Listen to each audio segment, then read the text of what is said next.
हरे कृष्णा। देखिए, डिबेंचर का रिडेम्पशन मैं आपको पढ़ा रहा था, एंट्रीज मैंने आपको समझा दी थी और एक इलस्ट्रेशन भी करा दिया था। वो कौन सा था? जय भगवान वाला ना। आज अपने को इलस्ट्रेशन 13 से करना है। देखते हैं क्या है क्वेश्चन। बहुत छोटा सा क्वेश्चन देखने में लग रहा है, देखते हैं क्या है।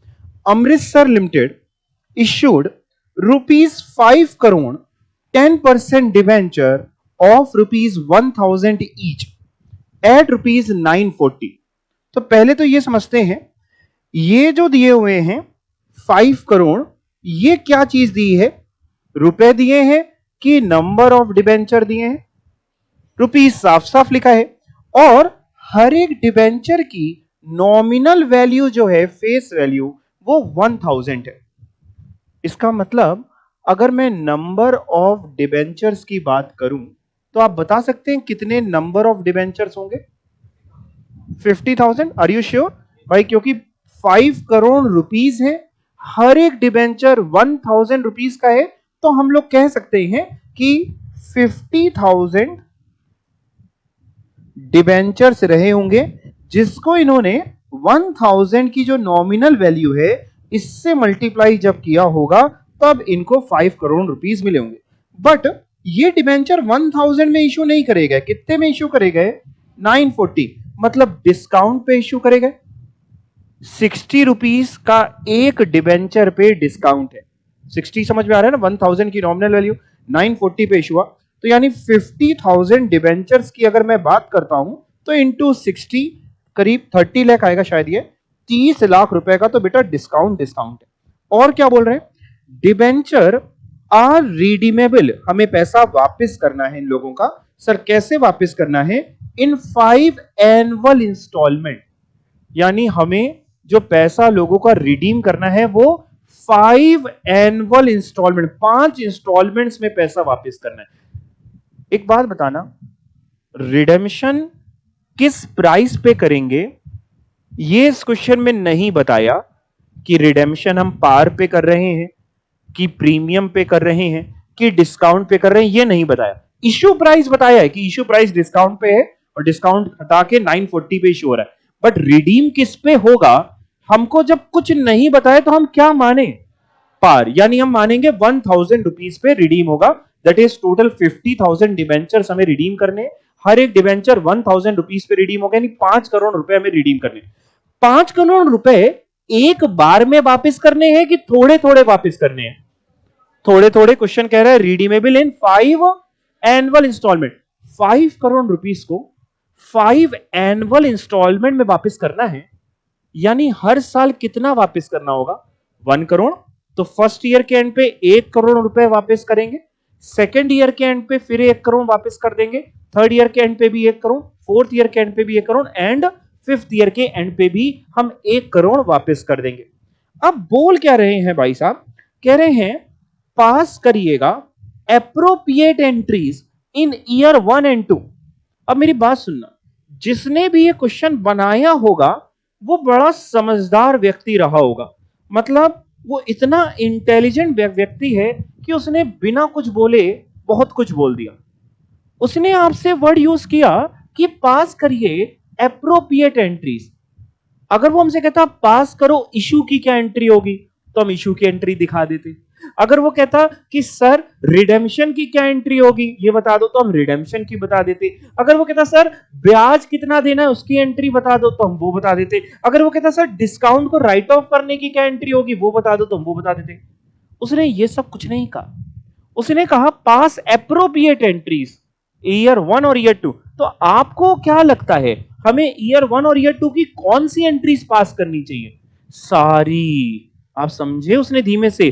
जब भी कभी ऐसा आ जाए ना, पास एप्रोप्रिएट एंट्रीज या पास नेसेसरी एंट्रीज, तो इसका मतलब वो कहना चाह रहा है कि सारी एंट्री करके दिखा। तो अभी बड़ा समझदार है। क्वेश्चन उसने इतना छोटा बनाया लेकिन काम उसने आपको पूरा करने के लिए दिया। अभी शुरुआत करेंगे लेकिन 2-4 बातें कर लेते हैं। सबसे पहली बात, आप हर साल 1 करोड़ के डिबेंचर रिडीम करेंगे, 1 करोड़ रुपए के डिबेंचर रिडीम करेंगे। आपको पता है आप जो पहले साल ब्याज दोगे डिबेंचर वालों को, इंटरेस्ट जो आप दोगे वो पूरे 5 करोड़ रुपए के डिबेंचर पे, और ब्याज का रेट बता सकते हैं देख के, 10% डिबेंचर, ये सबको पता ना, ये लिखा होता है ब्याज का रेट, ये 10%। पहले साल पूरे 5 करोड़ का 10% ब्याज देंगे। कितना होता है 5 करोड़ का 10%? कितना? 50 लाख। पहले साल 50 लाख रुपए का ब्याज देंगे।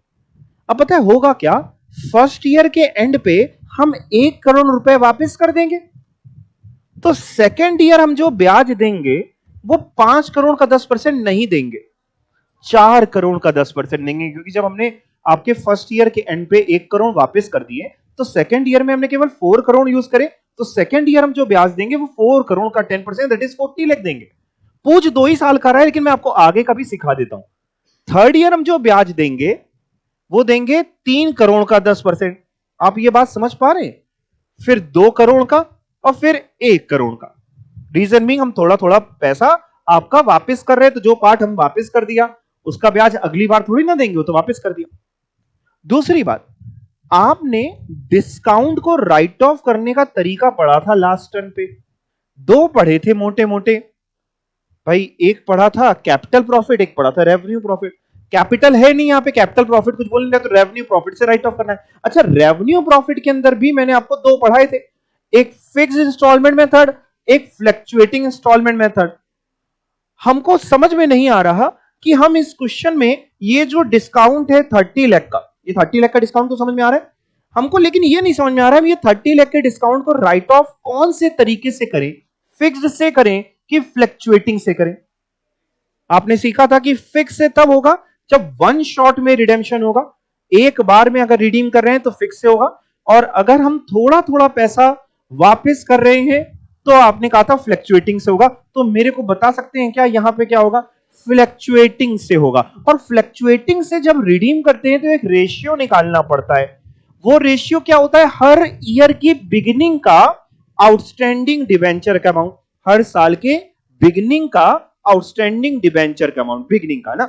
आप बता सकते हैं फर्स्ट ईयर के बिगिनिंग में टोटल कितने रुपए के डिवेंचर आउटस्टैंडिंग होंगे?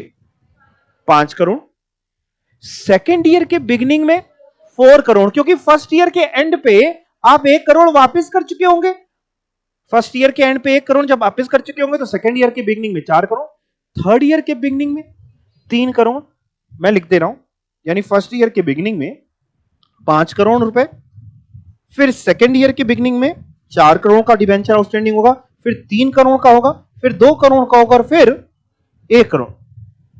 इसी रेशियो में हमें राइट ऑफ करना होता है किस चीज को? जो डिस्काउंट है, यानी यहां पे 30 लाख रुपए का 30 लाख रुपीस का डिस्काउंट है। इस 30 लाख रुपीस के डिस्काउंट को, ये रेशियो तो आपको दिख रहा है 5:4:3:2:1 के रेशियो में हमें राइट ऑफ करना होगा। यानी हम पहले साल पता है कितना डिस्काउंट राइट ऑफ करेंगे? पहले साल 30 लाख इंटू क्या करें आप बताइए? इंटू 5/15। पहले साल हम जो डिस्काउंट राइट ऑफ करेंगे, अभी ऐसे रफली लिख देता हूं, वो 30 लाख इंटू 5/15। आप बता पाएंगे कितना आएगा? 10 लाख। ओके, पहले साल 10 लाख रुपए के डिस्काउंट को राइट ऑफ करेंगे। दूसरे साल पता है 30 लाख इंटू 4/15। ये सबको समझ आना, फ्लक्चुएटिंग तरीका जो सिखाया था, कितना आता है? 8 लाख। पूछ यही 2 साल का रहा है, अगर तीसरे साल का पूछ रहा होता तो 30 लाख इंटू 3/15, फिर 30 लाख इंटू 2/15। यहां तक बात आपको समझ में आ गई? तो यानी एक तो हमें हर साल डिस्काउंट को राइट ऑफ करना है, दूसरा हर साल ब्याज की भी एंट्री करनी है। ब्याज अभी आपने बताया था पहले साल 5 करोड़ का 10% देंगे, फिर 4 करोड़ का 10%। तीसरी बात, हर साल डिबेंचर भी 1-1 करोड़ रुपए रिडीम करना है, उसकी भी एंट्री करके दिखानी पड़ेगी। और आज जब इशू करेंगे फर्स्ट ईयर के बिगिनिंग में, इसकी एंट्री करनी पड़ेगी। एप्रोप्रिएट एंट्री का मतलब है कि ईयर 1 में जितनी एंट्री है सारी दिखा दो, ईयर 2 में जितनी एंट्री है सारी दिखा दो। तो चलिए साथ में करते हैं, आप भी कॉपी खोल लीजिए, मैं करता चलूंगा, हम लोग साथ में करते हैं। इनका सॉल्यूशन नहीं देखेंगे, अपना अपना करते हैं, देखते हैं कितना कर पाते हैं, मैं मदद करूंगा। चलो भैया, एंट्री से शुरुआत करते हैं। और सर पहले ईयर 1 की करेंगे, बिल्कुल क्वेश्चन के सामने ये रहा आपका, कहां गया क्वेश्चन? ये रहा क्वेश्चन आपका, है ना जी? हाँ, यहां पे मैं करता चलता हूं, ठीक है। ईयर 1 की बिगिनिंग में एंट्री। अच्छा, फॉर्मेट वगैरह तो आप बना लोगे ना, वो डेट, पर्टिकुलर्स, डेबिट क्रेडिट का जो भी है। चलिए सर, ईयर 1 में बिगिनिंग में, साल के शुरुआत में सबसे पहला काम किस चीज का होगा, कौन सी एंट्री होगी, किससे रिलेटेड, इशू से रिलेटेड। और ये क्वेश्चन में हम जो डिबेंचर इशू कर रहे हैं वो पार पे इशू कर रहे हैं कि प्रीमियम पे कि डिस्काउंट पे, डिस्काउंट पे। और डिस्काउंट पे इशू करने की एंट्रीज क्या होती हैं, bank account debit, discount on issue of debenture account debit to कितने परसेंट डिबेंचर है, 10%। ठीक है, चलिए तो मैं एंट्री लिख रहा हूं, फिर अमाउंट भी लिखूंगा। पहले एंट्री लिख देता हूं, बैंक अकाउंट डेबिट, और सर डिस्काउंट है ना सर, वो भी डेबिट कर दो। ठीक है बेटा, discount on issue of debenture account debit to 10% debentures account. चलो एंट्री तो लिखी, बट अमाउंट के बिना एंट्री अधूरी है, अमाउंट भरते हैं। ठीक है, बैंक अकाउंट डेबिट में कितना आएगा, जरा था ना, कितने नंबर ऑफ डिबेंचर्स हैं, नंबर ऑफ डिबेंचर्स कितने हैं, आपने देखा क्वेश्चन, दिखाओ ये आपने देखा था ना, कितने नंबर ऑफ डिबेंचर ही है, 50,000 डिबेंचर हैं, जिनसे हम ले कितने रुपए रहे हैं, 940 रुपीज पर डिबेंचर ले रहे हैं। तो बैंक अकाउंट में सर आएगा 50,000 डिबेंचर, हाँ बेटा, इंटू 940। अब देखो आपके पास दो रास्ते हैं, इससे सारे जीरो हैं, या तो आप जीरो को कॉमन करके रुपीज इन लैक्स वगैरह कर सकते हो, या पूरा लिखना चाहो तो वो भी कर सकते हो। पहले तो देखें कितना आता है, बहुत, क्योंकि लंबी फिगर आ जाएगी। 5 जीरो तो यही दिख रहे हैं, 50,000 इंटू 940, 1 2 3 4 5, 470 लाख आ रही है। तो मैं एक काम करूं, है ना, ऐसे केसेस में क्या कर देना चाहिए, जहां आप जनरल एंट्री पर हेडिंग डालेंगे ना, वहीं ब्रैकेट में लिख देना rupees in lakhs.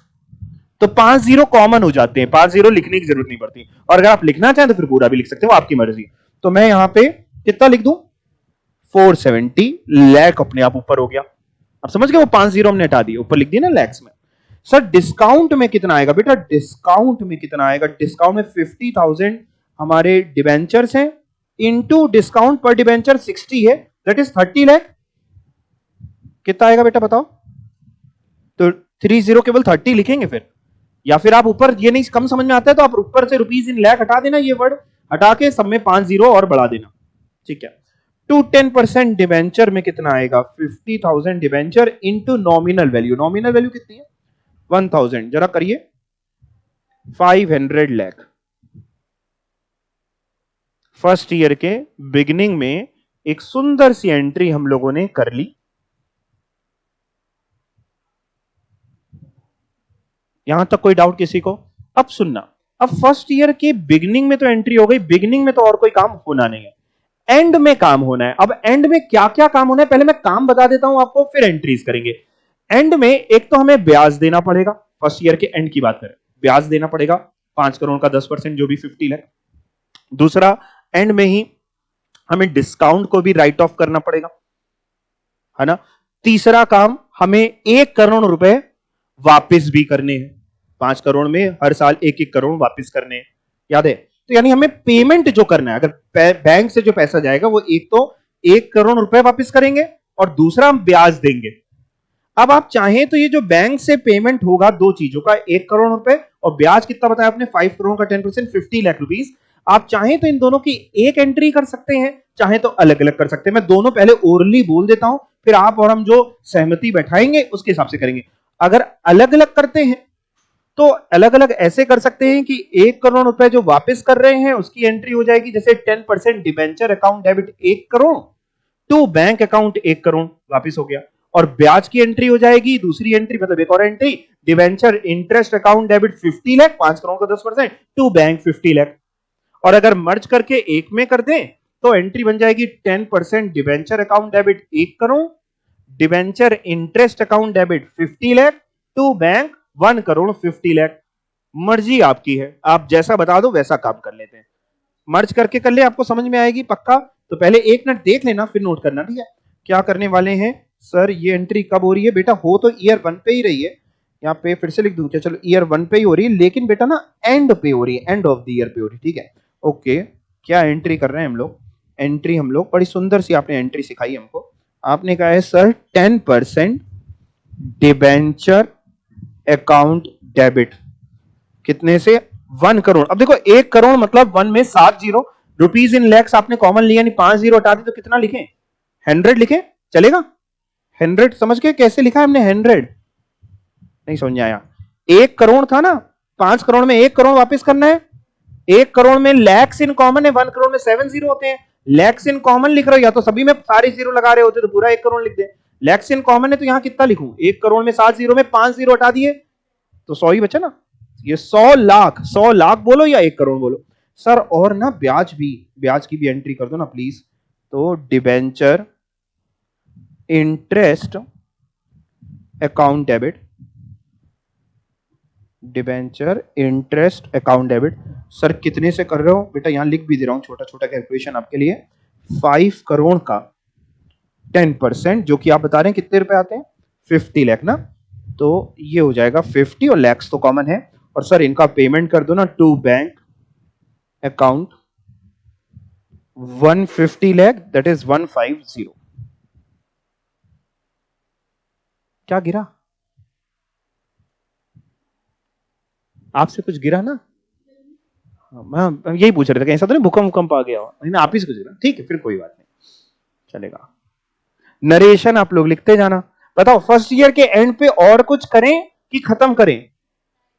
Right of. क्या क्या चीजें राइट ऑफ करनी है? एक तो डिस्काउंट भी राइट ऑफ करना है, और एक चीज और भी है इसी एंट्री में हमें कहीं दिख रही है, एक चीज और। डिस्काउंट तो राइट ऑफ करना ही, एक सेकेंड एंट्री में एक चीज ऐसी दिख रही है जो आखिरी में पीएनएल में चली जाती है, डिवेंचर का इंटरेस्ट। मतलब सेकेंड ईयर के एंड पे फिर से अगेन दो, मतलब फर्स्ट ईयर के एंड पे, सॉरी फर्स्ट ईयर ही चल रहा है, फर्स्ट ईयर के एंड पे फिर से हमारे पास दो ऑप्शन है। दो अलग अलग एंट्रीज करें। एक एंट्री कर दे हम डिस्काउंट को राइट ऑफ करने के लिए profit and loss account debit to discount on issue of debenture, और दूसरी एंट्री कर दे इस डिबेंचर इंटरेस्ट को राइट ऑफ करने के लिए profit and loss account debit to debenture interest.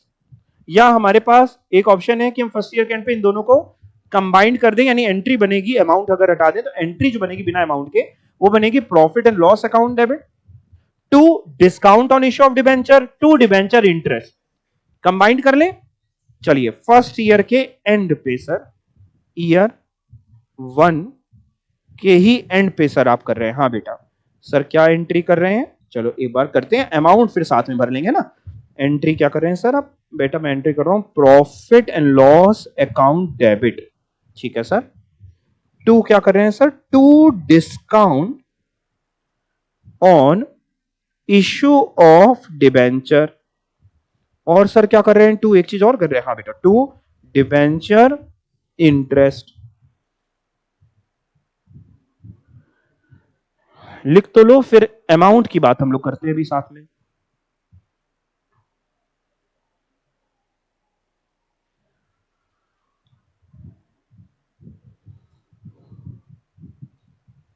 Entry लिख ली, अब अमाउंट। पहले तो बात करते हैं डिबेंचर इंटरेस्ट की।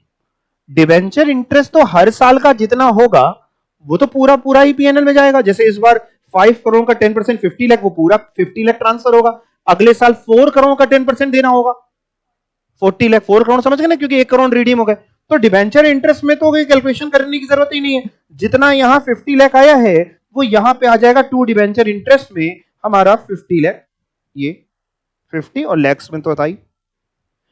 डिस्काउंट में सर कितना आएगा? ये जो to discount on issue of debenture है, क्या पूरा 30 लाख आ जाएगा? आंसर इज नो भाई। डिस्काउंट में ऊपर अगर आप देखें तो यहां पे जो डेबिट हुआ था discount on issue of debenture वो 30 लाख से हुआ था। ये दिखा ना आपको? ये कितने से हुआ था? 30 लाख से। क्या पूरा 30 लाख आएगा?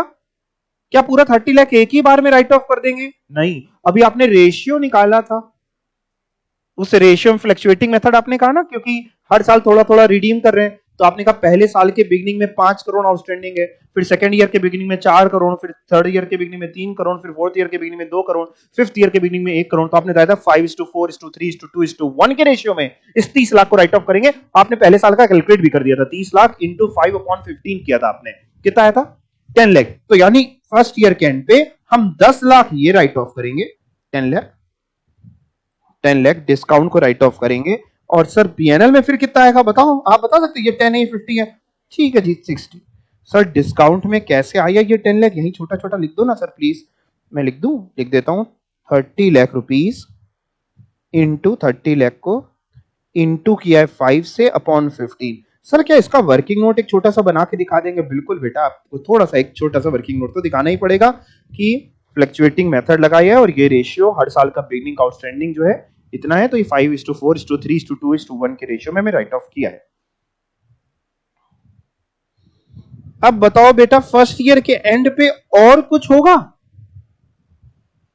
फर्स्ट ईयर के एंड पे नहीं, इनके सॉल्यूशन जो है केवल फर्स्ट ईयर का देखना, उसमें एक गलती है, ढूंढ के बता पाओगे? इनके सॉल्यूशन में फर्स्ट ईयर की जो जनरल एंट्री है उसमें गलती है, मैं आपको दिखाता हूं, आप बताना गलती क्या है।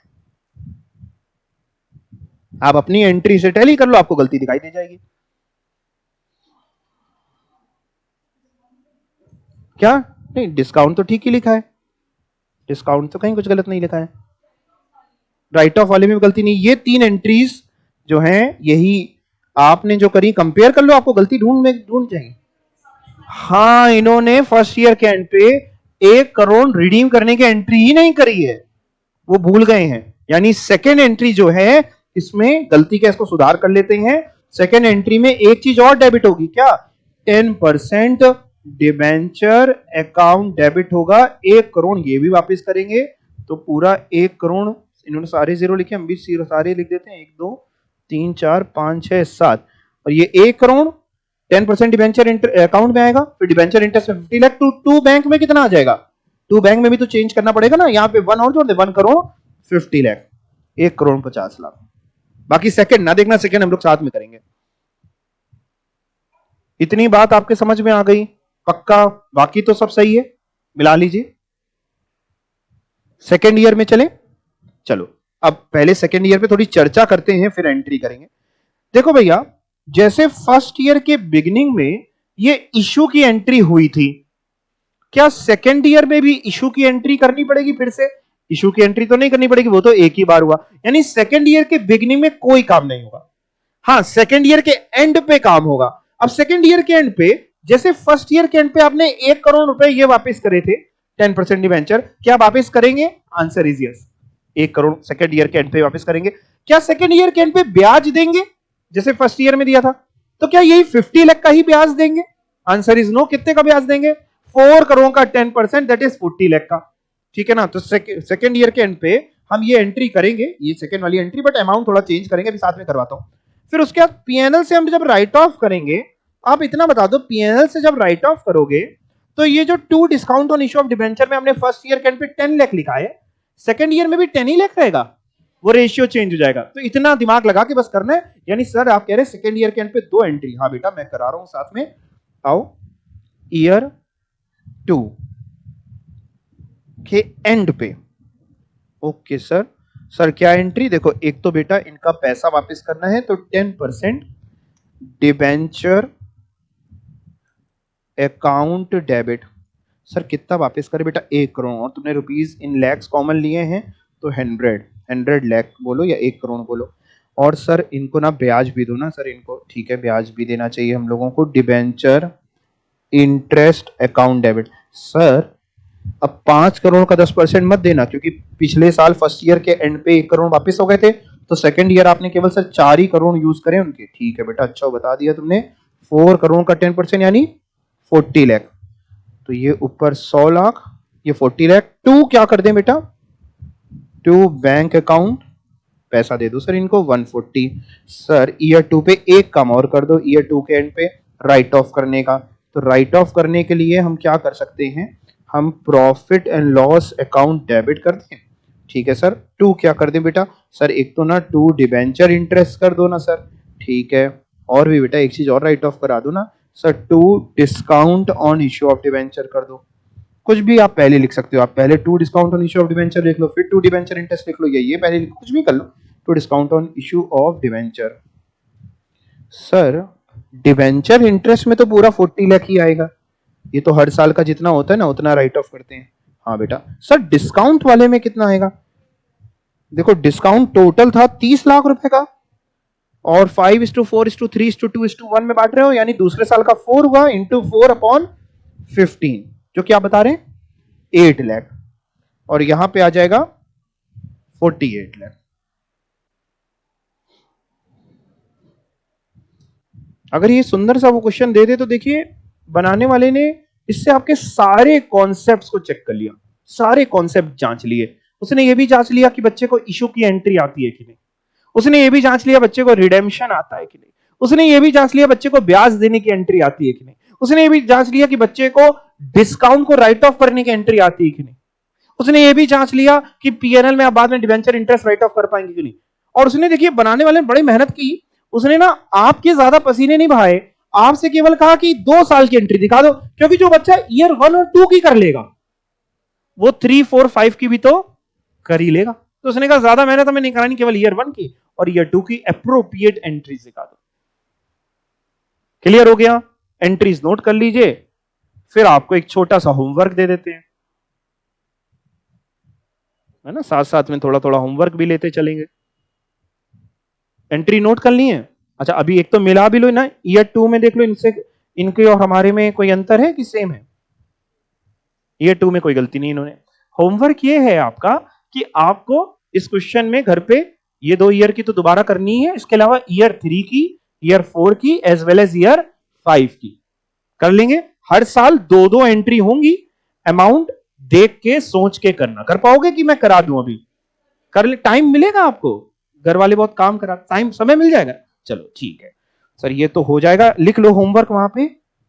अगले साल से मैं सोच रहा हूं ना, हम लोग भी एक डायरी सब छपवाएं जैसे स्कूल में होती थी ना, तो होमवर्क टीचर लिख के नहीं देता छोटे में, बिल्कुल जब छोटी छोटी क्लास में होते नाक बहरी होती थी, तो वैसे हम भी सोच रहे हैं होमवर्क लिख दिया करें ताकि पेरेंट चेक कर लिया करे, अच्छा ईयर 3 और 4 और 5 की एंट्री बोली, आप लिख लो है। हाँ, हम साइन भी, खाली तो बैठे ही हैं हम लोग, और क्या, ये सब तो हो ही जाएगा, है कि नहीं?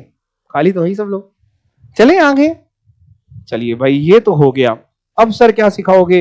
अब सिखाऊंगा कि अगर हम रिडेम्पशन ऑफ डिबेंचर करेंगे बाय पेमेंट इन, क्या टॉपिक दिया है? Redemption of debenture by payment in. आपको पता है आपने ऑलरेडी इसी का ही तो क्वेश्चन अभी किया है, टॉपिक ये दिया है लेकिन आपने कर तो पहले ही लिया। आप जो 1-1 करोड़ रुपए हर साल वापस कर रहे हो, इसी का मतलब तो है कि आप रिडेम्पशन कर रहे हो डिबेंचर का, किसमें? इंस्टॉलमेंट में। तो केवल पढ़ना पढ़ना बचा है, पढ़ लो, आता तो ही आपको, पढ़ के देखते हैं। When as per the terms of issue, हमने जब इशू किया था तो अगर हमने उसमें टर्म्स ये क्लियर किए थे, क्या क्लियर किए थे? कि हम डिबेंचर्स को रिडीम करेंगे इन, किसमें रिडीम करेंगे बेटा? In installments beginning from a particular year, may be first year के एंड से शुरुआत करते हुए या सेकेंड ईयर के एंड पे, जब भी हम वापस करेंगे इंस्टॉलमेंट में। तो जो एक्चुअल डिबेंचर्स हमें रिडीम करने होते हैं वो सिलेक्टेड कैसे होते हैं? By draw of lots. ये भी मैंने आपको समझाया था कि जैसे ऊपर वाले क्वेश्चन में जब 5 करोड़ रुपए के डिबेंचर है, तो 5 करोड़ रुपए के डिबेंचर किसी एक के पास तो होंगे नहीं। ऐसे मान लीजिए, मान लो 5 लोगों के पास है, 1-1 करोड़ के डिबेंचर 5 लोगों के पास है। अब हमने सोचा हम हर साल 1-1 करोड़ वापस करेंगे, तो हम किसका वापस करें ना, इतने सारे डिबेंचर होल्डर हैं, तो हम लॉटरी निकालते हैं, जिसका नाम आ गया उसके 1 करोड़ उस साल वापस कर दिए, अगले साल फिर लॉटरी निकाली, सबके वापस होने, लेकिन ड्रॉ बाई लॉट्स के हिसाब से। At the time of redemption, जब आप रिडीम करेंगे तो सर एंट्री क्या करेंगे? एंट्री तो बेटा वही करेंगे, डिबेंचर टू डिबेंचर होल्डर और फिर डिबेंचर होल्डर टू बैंक। अब आप देखो, हम लोग ने जब ऊपर वाला क्वेश्चन किया है तो हम लोगों ने इन दोनों एंट्री की जगह नेट एंट्री कर दी है। अभी जब आपको हम लोगों ने ड्यू की एंट्री करी था तो वो आपकी मर्जी पे हमने छोड़ दिया, क्योंकि ऊपर वाले में फुल फ्लेजेड क्वेश्चन था। यानी ऊपर वाले में जैसे ये एंट्री करी थी ना, इधर आते हैं, ये ईयर 1 के एंड पे जो ये सेकंड, ये वाली एंट्री ईयर 1 के एंड पे ये दिख गई। इस एंट्री को हम लोग चाहें तो ड्यू करके भी कर सकते हैं, मतलब जैसे हम लोग ने करी तो क्या है, करी है 10% debenture account debit 1 crore, debenture interest account debit 50 lakh, to bank 1 crore 50 lakh. हम चाहते तो इसी को ही थोड़ा रायता फैला के कर सकते थे। कैसे? पहले ड्यू करते, ड्यू करने की एंट्री क्या करते? 10% debenture account debit 1 crore, debenture interest account debit 50 lakh, to debenture holder 1 crore 50 lakh.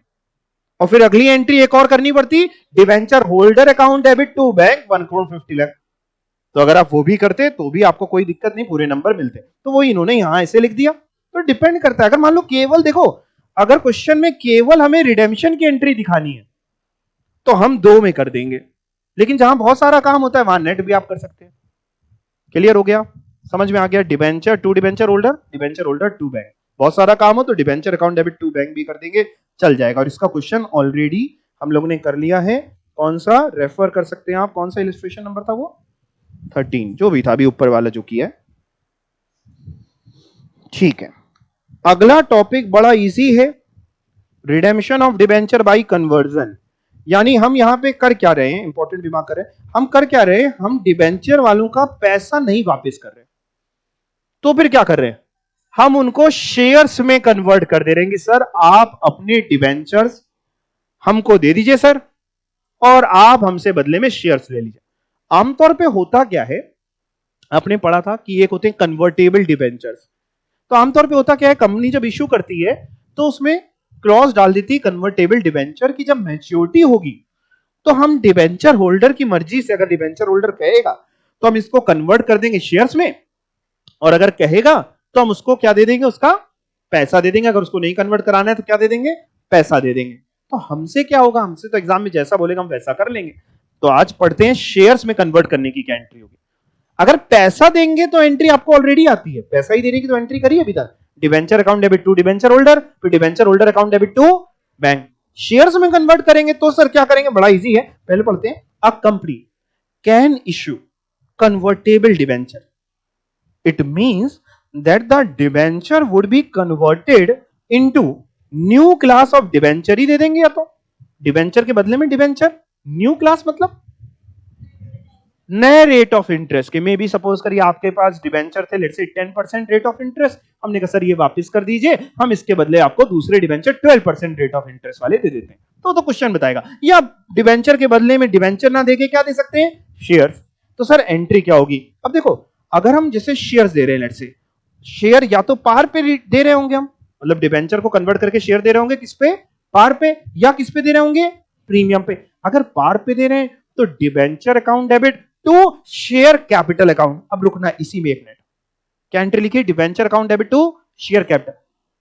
वैसे तो अगर इसको थोड़ा सा फैलाएं तो दो एंट्री में भी हो सकता है, पहले ड्यू कर लो, ड्यू करने की entry debenture account debit to debenture holder. मैं लिख रहा हूं इसकी, ये जो एक एंट्री है दो एंट्री है बेसिकली, दो का इन्होंने एक साथ लिख दिए।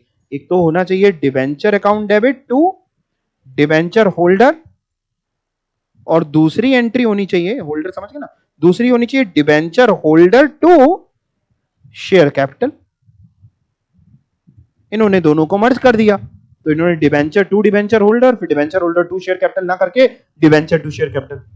बट हम ड्यू करके भी कर सकते हैं, ड्यू करके करना ज्यादा सही रहता है, अगर केवल इसी की एंट्री करनी तो ड्यू करके करना ज्यादा बेटर है। सर अगर प्रीमियम पे दे रहे हैं तो अगेन इन्होंने एक नेट एंट्री करी हुई है, debenture account debit to share capital, और एक चीज और क्या डाल दी, टू सिक्योरिटीज प्रीमियम।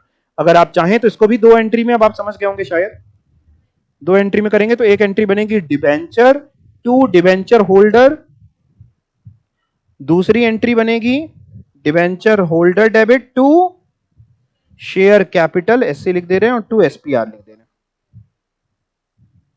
पहली डिबेंचर टू डिबेंचर होल्डर, फिर debenture holder to share capital to securities premium reserve.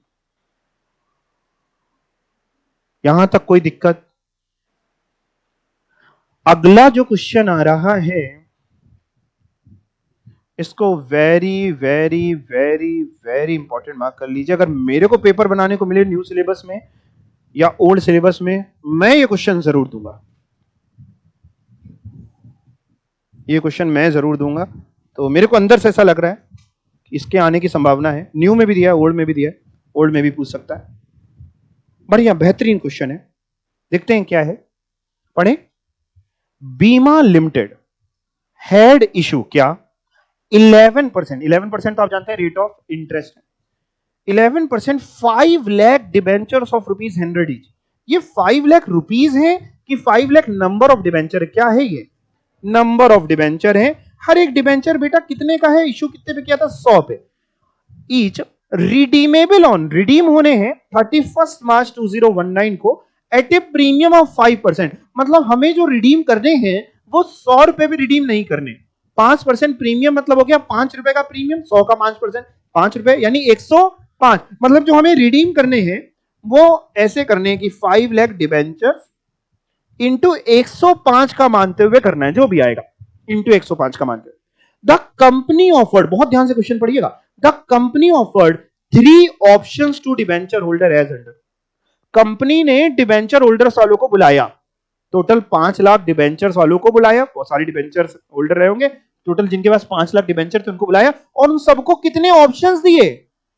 3 option दिए कि हम आपको 3 ऑप्शन दे रहे हैं, उनमें से आपको जो चुनना है वो चुन लीजिए। क्या क्या ऑप्शन दिया? पहला ऑप्शन कंपनी ने दिया कि आप हमसे ले लीजिए बदले में 13% प्रेफरेंस शेयर, 10 रुपए की जिसकी नॉमिनल वैल्यू है, लेकिन हम आपको देंगे 10.5 का मान के।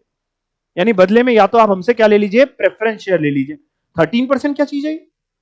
रेट ऑफ डिविडेंड वाला, उसमें इंटरेस्ट कहां होता है? प्रेफरेंस शेयर में डिविडेंड होता है। तो 13% डिविडेंड वाले प्रेफरेंस शेयर ले लीजिए, जिसकी फेस वैल्यू है 10 की, हम आपको 10.5 पे देंगे, लेकिन 10.5 का मानते हुए, यानी प्रीमियम पे हम आपको मानते हुए देंगे।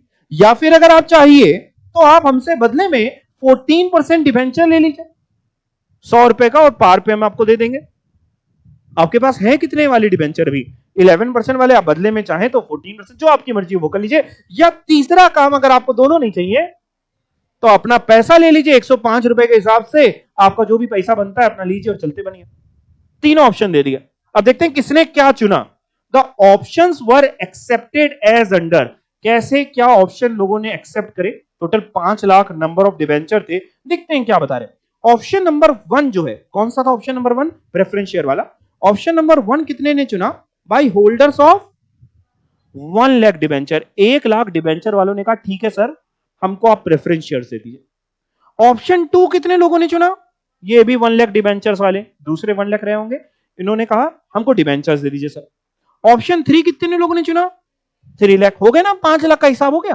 5 लाख डिवेंचर्स में 1 लाख डिवेंचर कह रहे हैं प्रेफरेंस शेयर दे दो, 1 लाख डिवेंचर कह रहे हैं डिवेंचर्स ही दे दो, और बचे हुए 3 लाख डिवेंचर कह रहे हैं हमको पैसा दो, हम चलते हुए। हमसे क्या रहे हैं? कंपनी ने कैरी आउट कर दिया रिडेम्पशन, रिडीम कर दिया, जैसे जैसे जिसने जो माना नेसेसरी जनरल एंट्री करो। तो अब हमें जनरल एंट्री किसकी करनी है? ऑप्शन 1 की, 2 की, 3 की? तीनों की। अब कैसे करेंगे मैं करूंगा, आप सिर्फ एक बार आराम से देखेंगे, फिर जब आप कहेंगे कि नोट करना है तो मैं आपको समय दे दूंगा। सबसे पहले तो बेटा हमें जो भी देना है, चाहे प्रेफरेंस शेयर्स, चाहे हमें देना होगा आपका डिवेंचर, चाहे कैश, कुछ भी देना है, तो हम पहले ना थोड़ा सा कैलकुलेशन पार्ट कर लेते हैं। उससे क्या होगा? एंट्री जल्दी होगी। सबसे पहले कैलकुलेशन पार्ट देखो। जो डिवेंचर्स हैं इनकी आज की वैल्यू तो पता है, एक डिवेंचर की 105 पहुंच चुकी है। कितनी वैल्यू पहुंच चुकी है? देखते रहना, इधर नहीं चला जाएगा क्वेश्चन। क्वेश्चन कब चला जाएगा आपके सर के ऊपर से पता नहीं चलेगा, आप यही देखते रहेंगे, कैलकुलेटर गिर गया, बुक गिर गई, ये गिर गया, जो गिर रहा है गिरने दो, इधर ध्यान दो। 105 की वैल्यू पहुंच चुकी है, मानते हो कि नहीं? चाहे आप हमसे 105 के बराबर का जितना भी बनता है कैश ले लो, चाहे 105 रुपए के बराबर का प्रेफरेंस शेयर्स ले लो, चाहे 105 के बराबर का डिबेंचर ले लो, 105 तक की वैल्यू पहुंच गई। अब लोग हमसे 1 लाख डिबेंचर वाले हमसे पहला ऑप्शन मांग रहे हैं। क्या मांग रहे हैं वो? Preference share.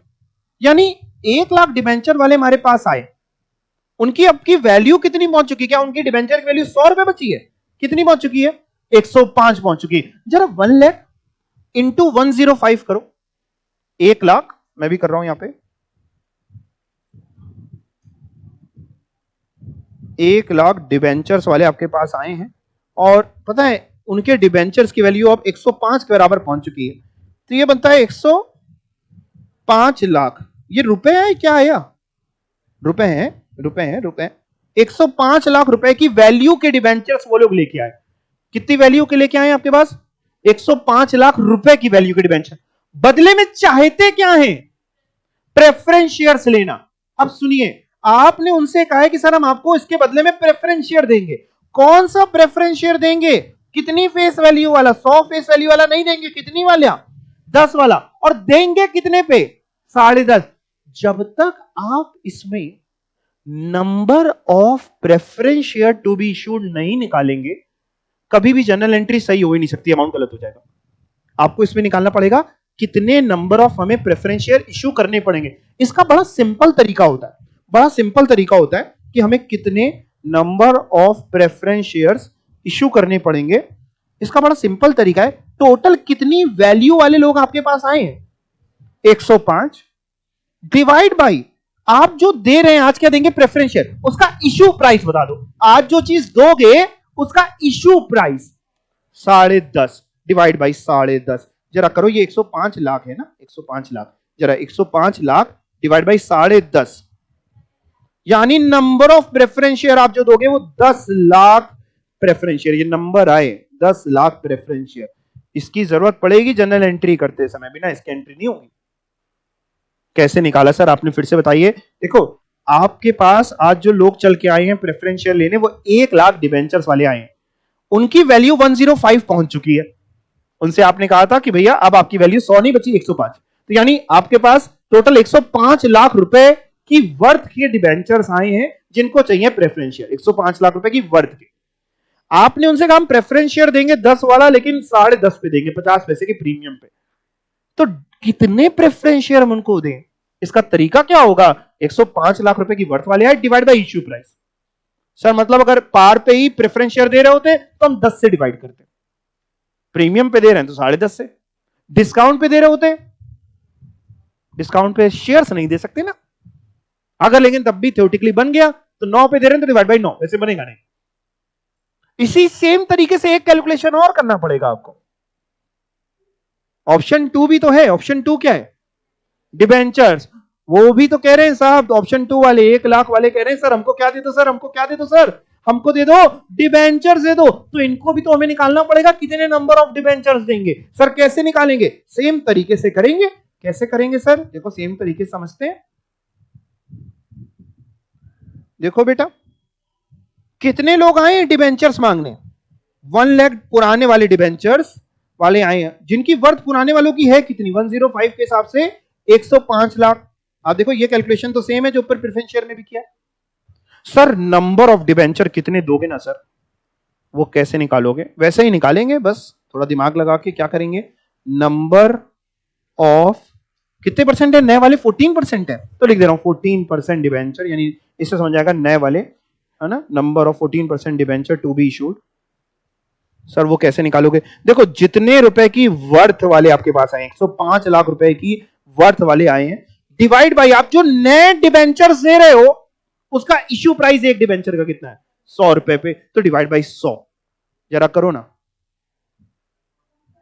Divide by 100। 10 calculator में पैसे लिख सकते हो, 105 और 5 0 और लैख के, फिर डिवाइड बाई 100 कर दो, यानी कितना बचेगा? 105 1 2 3, यानी 1,05,000 डिबेंचर्स हम लोग देंगे, 1,05,000 डिबेंचर। ये समझ में आ गया? कोई दिक्कत किसी को नहीं? एंट्री पे आए अब एंट्री भी देख ही लो, फिर अगर आप वेट कर ही रहे हो तो पूरा वेट करो। एंट्री सबसे पहले तो ड्यू कर लेते। ड्यू करने के लिए एंट्री क्या होगी? सर कौन सा ड्यू कर रहे हो? जिनको प्रेफरेंस शेयर दोगे वो वाले ड्यू कर रहे हो 1 लाख डिबेंचर्स का, कि जिनको डिबेंचर्स ही दोगे 1 लाख डिबेंचर उनका ड्यू कर रहे हो, कि जिनको कैश दोगे 3 लाख डिबेंचर वालों उनको, इनको ड्यू कर रहे हैं? ड्यू करने की तो हम एक कॉमन एंट्री कर लेते हैं, पूरे 5 लाख वालों को एक बार ड्यू कर लेते हैं, फिर जिसको जो चाहिए वो देते चले जाएंगे। ड्यू करने की एंट्री अभी सिखाई थी, क्या थी? जितने परसेंट डिबेंचर है, यहां पे कितने परसेंट डिबेंचर है? 10% डिबेंचर, तो 10% debenture account debit to debenture holder. तो चलो बड़ी आसान है, क्या 10%? 10 ही है ना पुराने वाला। काहे गलत बताते हो हमको? फिर गलत बताते हो, फिर कहते हो सर ने गलत कर दिया, फिर कहोगे सर को कुछ आता नहीं, ऐसे बदतमीजी नहीं तो भाई गलत बात है। 11% डिबेंचर अकाउंट डेबिट टू क्या करें? Debenture holder account.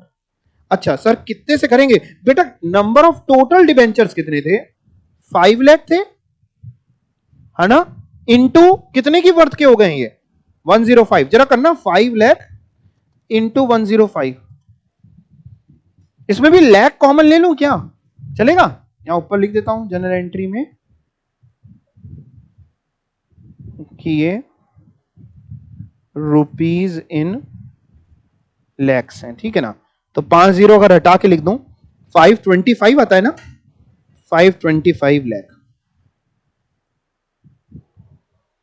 आप क्या नोट करते जा रहे हो साथ साथ में? 1 मिनट रुक जाओ, अभी कर लेना, 1 मिनट रुक जाओ, मैं थोड़ा समय दूंगा आपको, पक्का भरोसा करो, मेरी आंखों में सच्चाई देखो, मैं समय दूंगा आपको। एक बार समझ लें पहले, एक बार फिर आपको नोट करने का भरपूर समय दूंगा, कोई टेंशन ना लो आप। देखो सर ड्यू तो कर दिया, हाँ बेटा, अब सर इनको एक एक करके देते जाओ जो देना है। 3 ऑप्शन है, लाइन से ही चलते हैं। पहला ऑप्शन क्या है? Preference share. अच्छा देखना, अब इधर देखना, प्रेफरेंस शेयर देने हैं तो भैया डिबेंचर होल्डर जो ऊपर आपने क्रेडिट किया उसको ड्यू किया था, अब उनको देने हैं, तो debenture holder account debit. Sir preference share पूरे 5 लाख वालों को नहीं देने हैं, 1 लाख वालों को, यानी यहां पे जो आएगा वो आएगा 1 लाख डिबेंचर्स इंटू 105 करना, 105 लाख ही होगा, 105 लाख। ये 105 समझ गए, इसी 525 लाख में थोड़ा सा इधर आ जाएगा प्रेफरेंस शेयर के लिए, थोड़ा आ जाएगा जिनको डिबेंचर्स देने और थोड़ा आ जाएगा जिनको कैश देना है। तो डिबेंचर होल्डर अकाउंट डेबिट। तू क्या दे रहे हो प्रेफरेंस शेयर, कितने परसेंट वाले देखो लिखा था 13%। पार पे दे रहे हो प्रीमियम पे दे रहे हो, प्रीमियम पे, यानी to 13% preference share capital account. Sir amount कितना है अभी बता रहा हूं, और टू एक चीज और आएगी, ऊपर कर दूं, हाँ, टू सिक्योरिटीज प्रीमियम रिजर्व, आप पूरा लिख ही लोगे, ठीक है ना, अकाउंट ये सिक्योरिटीज प्रीमियम अकाउंट, डेबिट नहीं क्रेडिट, ठीक है, ये हटा देते। हाँ सर अमाउंट कितना आएगा, नंबर ऑफ प्रेफरेंस शेयर कितने थे आपने निकाले थे ना, ये इसकी जरूरत पड़ेगी। नंबर ऑफ प्रेफरेंस शेयर कितने थे, 10 lakh preference share, 10 lakh preference share देने। हर एक प्रेफरेंस शेयर की नॉमिनल वैल्यू क्वेश्चन में दी है, हर एक प्रेफरेंस शेयर की नॉमिनल वैल्यू ये दी है, कितने रुपए दिए, ये 10 रुपीज, जो कि 10.5 रुपए पे इशू करे, नहीं प्रीमियम है 50 पैसे का। तो आपने कहा 10 लाख प्रेफरेंस शेयर हैं, 10 लाख प्रेफरेंस शेयर हैं, तो 13% प्रेफरेंस शेयर कैपिटल पे क्या आएगा, 10 लाख, 10 लाख लिख देते हैं, ठीक है ना, 5 जीरो भी लगा सकते हैं, 10 लाख इंटू 10 रुपए की नॉमिनल वैल्यू, जरा करना 10 लाख इंटू 10, 100 लाख, सब कुछ लाख्स में लिखा है आपने, तो 100 यहां पे आ जाएगा, ऊपर इन लैक्स कॉमन लिया था ना आपने। सर सिक्योरिटी प्रीमियम में कितना आएगा बेटा, 10 लाख प्रेफरेंस शेयर्स दे रहे हो, 50 पैसे पे का प्रीमियम है, 50 पैसे मल्टीप्लाई करो 5 लाख। आप देखो एंट्री अपने आप ही बैलेंस होगी, अगर आपने सही निकाला है तो एंट्री कभी गलत हो ही नहीं सकती। बट लेकिन अगर आप ये नंबर ऑफ प्रेफरेंस शेयर ही नहीं सीखते कि कैसे निकलेंगे, 10 लाख जो ऊपर सीखा, तो क्या आप ये कर पाओगे। बहुत से लोग क्या करते हैं, ये सब नहीं सिखाते, कहते रेशियो में बांट दो, ये कोई रेशियो थोड़ी ना होता है, नंबर निकाला जाता है भैया, इसका सिंपल तरीका होता है कि आप पहले नंबर ऑफ प्रेफरेंस शेयर नए कितने इश्यू करने ये निकाल लो, फिर उसमें एंट्री करने में इजी हो जाएगा। ये तो, और ये कैलकुलेशन भी करके दिखाना जरूरी है वर्किंग नोट में, न्यू सिलेबस में। तो इतनी बात आप समझ गए पक्का। अभी काम खत्म नहीं हुआ, तीसरी एंट्री किस चीज की करोगे, हाँ कुछ लोगों को डिबेंचर्स भी देने हैं, तो अगेन देखो क्या करेंगे, debenture holder account debit. Sir कितने वालों को दे रहे हैं हम लोग, 1 लाख वालों को दे रहे हैं, इनटू जिनकी वर्थ है 105, यानी 105 लाख, तो ये हो गया। ये 105 वाले इधर देखो, ये 105 वाले और ये 105 वाले सेम ही लोग होंगे कि अलग अलग लोग होंगे। वो 105 वाले प्रेफरेंस शेयर लेके घर चले गए, ये दूसरे वाले हैं, ठीक है ना। ओके सर इनको क्या दे रहे हो, सर डिबेंचर दे रहे हैं बेटा। कितने परसेंट वाले दे रहे हो, नए वाले जो हैं 14, तो 14% डिबेंचर अकाउंट। पार पे दे रहे हो प्रीमियम पे दे रहे हो, पार पे। सर अगर प्रीमियम पे देते तो 2 सिक्योरिटीज प्रीमियम और आ जाता। सर यहां पे तो हम 14% डिबेंचर में दिख ही रहा है 105, लिख सकते हैं, और चाहो तो आपने नंबर निकाला है वो ज्यादा लॉजिकल है। नंबर ऑफ डिबेंचर्स कितने इश्यू करने थे, 1,05,000, ये निकाला था ना नंबर ऑफ डिबेंचर जो नए वाले थे 1,05,000, तो 1,05,000 डिबेंचर, और हर एक डिबेंचर की नॉमिनल वैल्यू कितनी है नए वाले की, 100, तो हुआ 105 लाख। ऐसे आता है ये फिगर। अब इसमें अगर कोई बच्चा ना निकाल पाए तो 105 भी लिख देगा, चलो सही हो जाए, क्योंकि प्रीमियम था ही नहीं। बट लॉजिकली ये 1,05,000 नए वाले जो डिबेंचर्स देंगे वो 1,05,000 डिबेंचर्स उन लोगों को देंगे, और एक डिबेंचर 100 रुपए का। बस आखिरी काम तो सबसे आसान है, आखिरी एंट्री सबसे इजी होती है। आखिरी एंट्री क्या थी, क्या देना है, पैसा देना है, तो debenture holder account debit to पैसा, पैसा नहीं लिखेंगे, मतलब क्या लिखेंगे, टू बैंक, है ना, to bank account. Sir amount हम लोग बताएंगे, ठीक है बेटा, अमाउंट तुम लोग बता दो, मैं एंट्री सारी दिखा देता हूं। ये आप बताओ कितने वालों को दे रहे? 3 लाख डिबेंचर कितना दे दें आप बता दो? 3 लाख डिबेंचर इंटू क्या? 105। ठीक है जी, वेरी गुड। तो 3 लाख डिबेंचर इंटू 105, 105 और 3, 315, 315 लाख। तो 315 लिख रहे हैं, लैक्स में तो ऊपर है। अब चेक करो आपके, मतलब चेक मतलब सॉल्यूशन नहीं, अभी सोचो और कुछ एंट्री आपके हिसाब से बस तो नहीं रही है? हो गया पूरा भुगतान? अब आप नोट कर लो।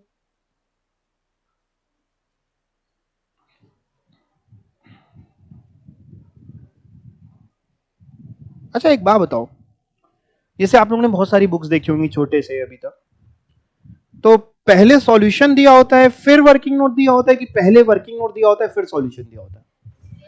पहले सॉल्यूशन फिर वर्किंग नोट। अब एग्जाम में क्या आप ऐसा कर सकते हैं कि पहले वर्किंग नोट बना दिया फिर सॉल्यूशन? कर सकते, कोई दिक्कत नहीं। उसको मेनली है कि आपने वाकई किया, वो खुश उसी में हो जाएगा कि आपने किया। ऐसा कोई नहीं है कि पहले सॉल्यूशन फिर वर्किंग नोट। पहले आप चाहो तो ये वर्किंग नोट में सुंदर सुंदर दिखा दो, और इसका कोई ये नहीं कि हमें क्या लिखना है, जो दिमाग में आए कि number of preference share to be issued is equal to 1 lakh debentures into 105 of 105 lakh rupees, therefore number of debenture will be 105 divided by 10.5, 10 lakh preference share। बहुत डिटेल में नहीं लिखना, इसी चीज को साफ साफ लिख देना। वर्किंग नोट नंबर 1 बन गया, working note number 2, number of 14% debenture कितने इशू करने।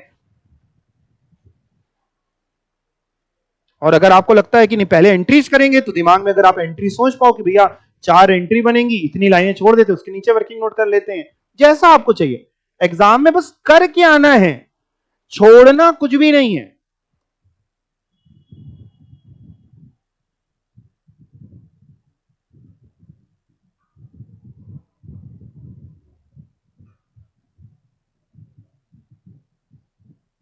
अच्छा कुछ बच्चे हमने देखे बहुत स्मार्टली टेस्ट करते हैं, पूरा का पूरा क्वेश्चन नोट करते हैं पहले अपनी भाषा में। 5 लाख डिबेंचर को 105 पे रिडीम करना, वही क्वेश्चन को नोट करते हैं आधे पेज पे। तो ये बीकॉम का पेपर नहीं है कि वो अनदेखी कर देगा और आपको नंबर दे देगा जितने पन्ने आप भरेंगे, ऐसा कुछ नहीं है। उसको इरिटेट मत करो, उसको इरिटेट करोगे वो तुमको इरिटेट करेगा। टू द पॉइंट काम करो, मतलब उसको आप पागल ना बनाओ। बताना सब कुछ है लेकिन पागल नहीं बनाना, बस इतने में आप अंतर जानते ही होगे।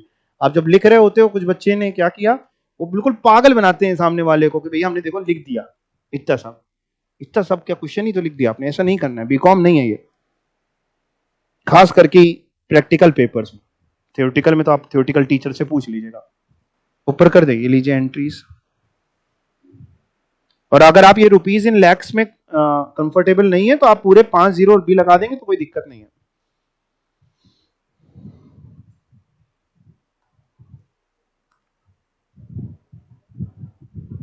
ऑनलाइन स्टूडेंट्स आपको समझ में आ रहा है?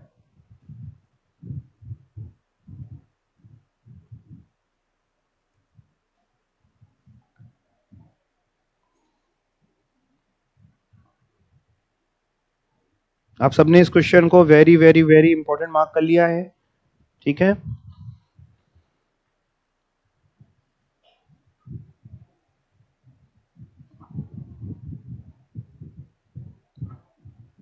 एग्जाम के बाद इसको 3-4 बार प्रैक्टिस जरूर कर लेना।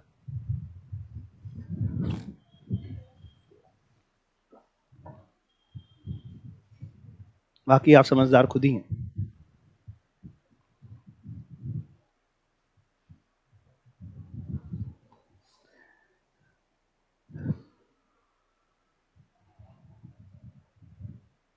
चलें आगे, नोटेड कर रहे हैं? कर लीजिए, अच्छा कर लीजिए, समय दे देते हैं आपको।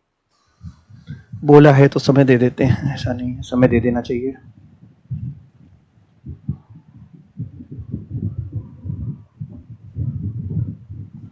आप लोगों ने कितनी कॉपीज बनाई हुई हैं? होमवर्क की अलग, क्लास वर्क की अलग बनाई हुई है? 2 रजिस्टर्स बनाए हुए हैं? हैं? दूसरा लाते नहीं बनाया हुआ है आपने? Very good. किसने किसने 2 रजिस्टर्स बनाए हुए हैं? सभी ने? अरे वाह। और कितने रजिस्टर टोटल भर गए अभी तक? एक भर भी गया पूरा? क्या बात है। वेरी गुड, बहुत बढ़िया। और कौन से ऐसे बच्चे जिन्होंने एक रजिस्टर बनाया सारे सब्जेक्ट्स के लिए? जैसे छोटे में होता था ना, आगे इंग्लिश, मैथ, हिंदी सब उसी एक कॉपी में होती थी कि जब जो सब्जेक्ट करते उस सब्जेक्ट की हेडिंग डाली, ये है कंपनी लॉ, हो गया। फिर अकाउंट्स वाली ये रही अकाउंट्स, उसे इजी रहता है, बजट नहीं कैरी करना पड़ता है बार बार, कौन कौन सारी बुक की कॉपी लेके जाए।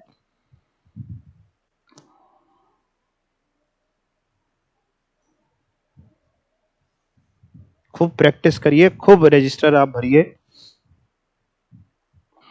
जितने रजिस्टर भरेंगे आप उतना बढ़िया रहेगा।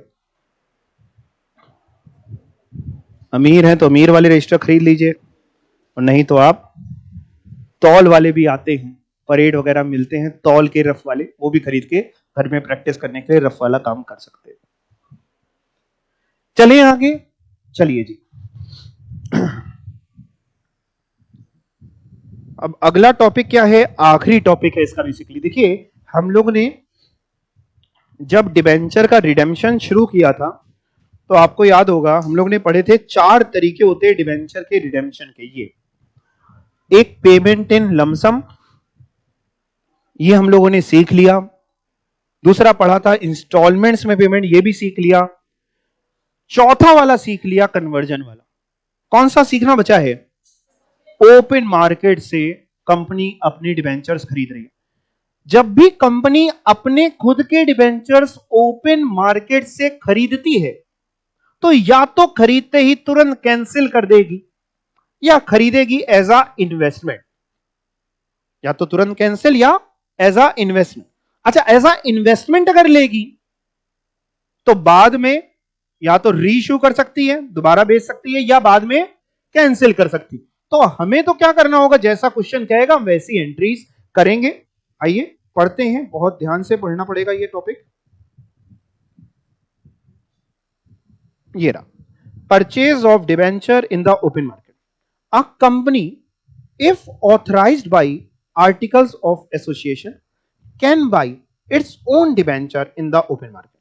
दैट इज, अगर कंपनी आर्टिकल से ऑथराइज्ड है तो अपने खुद के डिबेंचर्स मार्केट से जाके खरीद सकती है।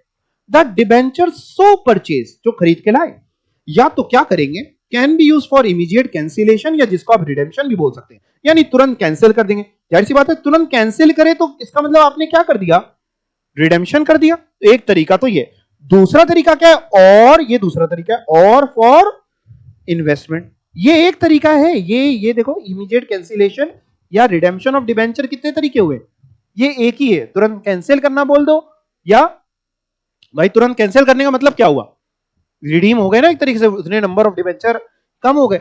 और या दूसरा तरीका क्या है, फॉर इन्वेस्टमेंट। सर अगर इन्वेस्टमेंट पे खरीदते हैं, इन्वेस्टमेंट के लिए, तो बाद में क्या करेंगे, the debenture so purchase for investment can subsequently either भी, या तो रीइश्यू कर देना जब भी कंपनी को पैसों की जरूरत हो, when the company requires additional cash यानी फंड्स चाहिए हो, या बाद में क्या कर देना, कैंसिल कर देना if the company so Dzire.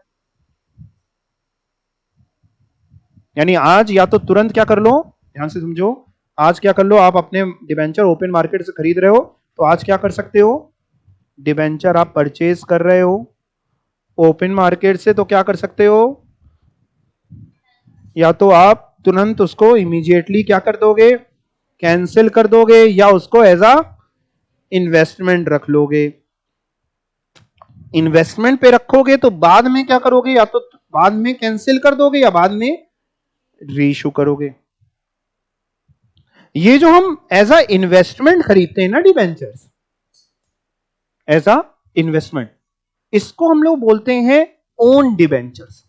इसको क्या बोलते हैं, नाम समझिए, ओन डिबेंचर, खुद के डिबेंचर इन्वेस्टमेंट के तौर पे खरीदे, ठीक है, या फिर कैंसिल ही कर देंगे तुरंत उठा के।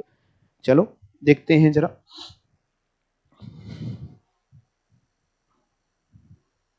Debentures when purchased for investment are properly known as, क्या बोलते हैं, इसका पॉपुलर वर्ड क्या है, ओन डिबेंचर्स बोलते हैं, ठीक है। जिसको अगेन इन्होंने फिर से समझाया कि या तो तुरंत कैंसिल कर रहे होगे, इमीडिएट कैंसिलेशन, या आप एज अ इन्वेस्टमेंट कर रहे होगे in the form of own debenture. अगर तुरंत कैंसिल कर रहे हो तो क्या लिखा है अंदर, when the company cancels the debenture so purchase, तुरंत कैंसिल कर लिया तो एक तरीके से क्या हुआ, ये अपने आप रिडेम्पशन हो गया, लिखा है it amounts to redemption of debenture, एक तरीके से ऑटोमेटिक रिडेम्पशन हो गया. It means that after cancellation redemption is automatic and these debenture can not be, भाई आपने तो कैंसिल कर दी ना, अब री इशू करना थोड़ी ना कर सकते, वो तो नए डिबेंचर बाद में कभी इशू करने होंगे तो करेंगे, ये डिबेंचर्स तो गए. दूसरा केस, आपने आज डिबेंचर खरीद के कैंसिल नहीं करे, अपने पास एज अ इन्वेस्टमेंट रख लिए. If the company purchase it's debenture from the open market and holds them for some time before cancellation, such debenture are known as, हो सकता है न्यू सिलेबस में थ्योरी में मान लो 2 नंबर पूछ ले, right A short note on own debentures, तो वहां कहानी ना समझाना, ओन डिबेंचर मतलब जो खुद के डिबेंचर होते हैं, वहां समझाना कि जिसको कंपनी ओन डिबेंचर मींस जब कंपनी डिबेंचर खरीदती है ओपन मार्केट से एज अ इन्वेस्टमेंट, तो वो उनको हम लोग बोलते हैं ओन डिबेंचर. ठीक है, own debenture are held by the company as investment, company ने एज इन्वेस्टमेंट रखा है एंड मे बी बाद में या तो रीसोल्ड कर देगी, रीइशू कर देगी, या फिर कैंसिल कर देगी, यानी जब तक कैंसिल नहीं कर रही है तब तक रीइशू कर सकती है, और कैंसिल ही कर दिया बाद में तो रीइशू का मतलब नहीं. आफ्टर कैंसिलेशन, जब कैंसिलेशन हो गया तो अगेन यहां पे भी डिबेंचर आपने एक तरीके से रिडीम कर लिए and can not B resold. अब जनरल एंट्री सीखनी पड़ेगी. आप बताओ जनरल एंट्री कौन से केस में सिखाएं, इमीडिएट कैंसिलेशन में सिखाएं कि एज अ इन्वेस्टमेंट में सिखाएं, और क्या लगता है आपको दोनों केसेस में सेम एंट्रीज होती होंगी कि अलग होती होंगी? अलग होती हैं. तो मैं आपको पहले इमीडिएट कैंसिलेशन में सिखाऊंगा और फिर इन्वेस्टमेंट में सिखाऊंगा. अच्छा, इसके अंदर भी जब इमीडिएटली कैंसिल कर रहे होंगे आप, इसके अंदर भी 2 सिचुएशन होती हैं. एक सिचुएशन होती है कि सिंकिंग फंड एग्जिस्ट करता है, और एक सिचुएशन होती है सिंकिंग फंड एग्जिस्ट नहीं करता. सर ये क्या है, सिंकिंग फंड एग्जिस्ट करता है नहीं करता, ये है क्या सिंकिंग फंड? सिंकिंग फंड मतलब क्या है सर? अच्छा वैसे सिंकिंग मतलब क्या होता है, सिंक मतलब क्या होता है, डूबना, तो ये क्या है सर, डूबने वाला फंड या डूबता हुआ फंड? नहीं, सिंकिंग फंड का सिंपली मतलब ये होता है कि कंपनी ने क्या किया है, कंपनी ने कुछ पैसे कहीं पे जमा कर रखे हैं, मे बी बैंक में एफडी करा रखी है, कहीं इन्वेस्ट कर रखी है, ताकि कल को जब डिबेंचर से रिडीम करने की बारी आए तो कंपनी के पास पैसों की कमी ना हो. जैसे मैं इसको थोड़ा सा आपको लॉजिकली समझा देता हूं क्या होता है सिंकिंग फंड.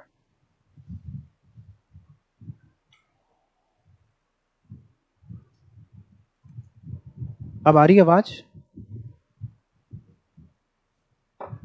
आवाज आ रही है? राम जी कह रहे हैं ऑडियो इज गॉन. आ रही है यस और नो प्लीज लिखें. एक बार चेक कर लो बेटा आवाज आ रही कि नहीं.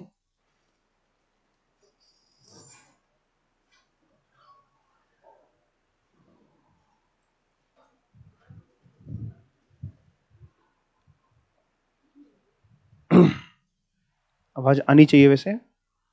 आ रही है ना? आ रही ओके. हाँ देखिए हम क्या बता रहे थे आपको. हाँ हाँ सिंकिंग फंड क्या होता है. देखिए जैसे मान लीजिए अपन इंडिया में, आपको पता है अपन इंडियंस में जितने भी लोग हैं, बेसिकली जो पेरेंट्स हैं, उन सबका एक सपना होता है जब बच्चा पैदा होता है ना, लड़का या लड़की, तो उनके एक सपना होता है कि हम इसकी जब बड़ा हो जाएगा तो हम इसकी शादी बड़े धूमधाम से करें. एक बहुत ही बड़ा सपने में एक ये भी सजाए हुए लोग होते हैं कि हम इसकी शादी करनी है. बच्चा भी पैदा हुआ है ना, या बच्ची अभी पैदा हुई है, तो आज से इतने साल बाद ये दुल्हन बन के विदा हो जाएगी तो पराया धन है, ये वो सबके अपने अपने तरीके. अच्छा, और पेरेंट्स के दिमाग में एक बैक ऑफ द माइंड एक चीज और भी चल रही होती है कि जब शादी करेंगे तो पैसा भी चाहिए होगा, फंड्स भी चाहिए होंगे, चाहे लड़का हो चाहे लड़की. लड़की के माता पिता के दिमाग में ज्यादा चल रहा होता है ना, जो अपना समाज है उस तरीके से अब तो बदल भी रहा. अब जरा समझिए, मान लीजिए एक पेरेंट्स है और उनका बच्चा है छोटा, बेटा या बिटिया कुछ भी, और उनको पता है लेट से आज से 20 साल बाद 25 साल बाद हमें इसकी शादी करनी है और हमें इतने पैसों की जरूरत है. मान लो हमें लेट से 50 लाख रुपीस की जरूरत पड़ेगी शादी करने, 50 लाख रुपए की मान लेते हैं. अब उनके पास 2 रास्ते. एक रास्ता यह है कि यार तब की तब देखी जाएगी, देखेंगे शादी जब करनी होगी तब देखेंगे कहां से 50 लाख आएंगे. दूसरा रास्ता यह है कि पता तो है करनी है तो थोड़ा थोड़ा पैसा अभी से ही जोड़ते चलें. ये 2 रास्ते आपको समझ आ रहे हैं. पहला जो रास्ता है ठीक है, तब की तब देखेंगे। दूसरा जो रास्ता है, थोड़ा थोड़ा पैसा जोड़ते चलें। इसमें क्या होगा, जितनी जिसकी जैसी भी कमाई है वैसा थोड़ा बहुत जो सेव कर पाएगा वो सेव करता रहेगा। कौन सा तो सही तरीका है? दूसरा वाला। अच्छा, थोड़ा थोड़ा पैसा जैसे जोड़ते चलेंगे तो जोड़ के मतलब घर पे तिजोरी में रखते चलें, एक गुल्लक बना लें उसमें रखते चलें। नहीं, थोड़ा थोड़ा पैसा उसमें रखने में क्या होगा, मान लो मोदी जी ने 2000 का नोट ही बंद कर दिया तो भी आफत है। वो सब तो आफत अलग है। मेन क्या है, घर पे रखने पे ब्याज का नुकसान होगा। आप समझ रहे हैं बात को? उस पैसे को तिजोरी में रखने पे क्या हो रहा है, ब्याज का नुकसान है। आप इन्फ्लेशन तक तो बीट कर नहीं पा रहे। तो कायदा क्या कहता है, उस पैसे को कहीं पे इन्वेस्ट करते चले। मे बी आपने बैंक में एफडी करा दी या म्यूचुअल फंड्स या शेयर्स या जो आपको अच्छा लगे, सोना खरीद ले, जो आपको अच्छा लगता हो वो आप खरीद ले, इन्वेस्टमेंट कर दे। और जब भी बेटा या बिटिया शादी के लायक हो गया, शादी तय हो गई, तब क्या करें, वो इन्वेस्टमेंट बेच के पैसा ले आए और शादी कर दे। आप समझ रहे हैं? ये जो आपने इन्वेस्टमेंट कर रहे हैं ये हमारे डिबेंचर्स में कहलाने लगता है सिंकिंग फंड। और जो बेटे या बिटिया की शादी है यहां पे होनी है डिबेंचर की शादी। अब इसको पूरे डिबेंचर्स में फिट करते हैं। आज हमने डिबेंचर्स इशू करे, हम कंपनी हमने डिबेंचर इशू करे 1 करोड़ 2 करोड़ 5 करोड़ 10 करोड़ जितने भी अमाउंट के, और हमें पता है कि एक समय बाद हमें इनका पैसा वापस करना है। मान लो हमने आज 5 करोड़ रुपए के डिबेंचर इशू करे, हमें पता है लेट से 10 साल बाद हमें 5 करोड़ वापस करने हैं।